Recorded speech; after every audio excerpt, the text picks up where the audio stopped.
Hindi lang po ang Pangulo ang may insertion sa budget. Pati po si Congressman Sandro Marcos, meron din pong pinapasok taon-taon. Noong 2023, may 9.636 billion pesos.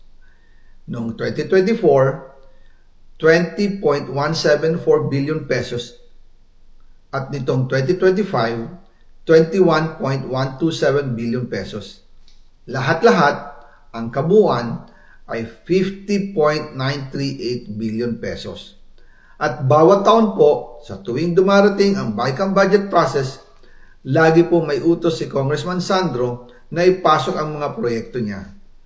Nalaman ko na lang sa mga contractor na galit siya sa akin noong pinag-uusapan na ang 2025 GAA budget.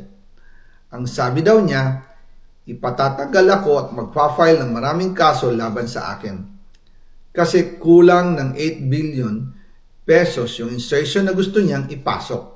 Ang dahilan daw, may mga contractor na nakapag-advance na sa kanya at dahil hindi na ipasok ang buong halaga, kailangan daw niyang magsauli sa mga yon. Para malinaw sa taong bayan, ilalabas ko po sa video na ito ang listahan ng mga proyekto na kasama sa mga insertions ni Congressman Sandro.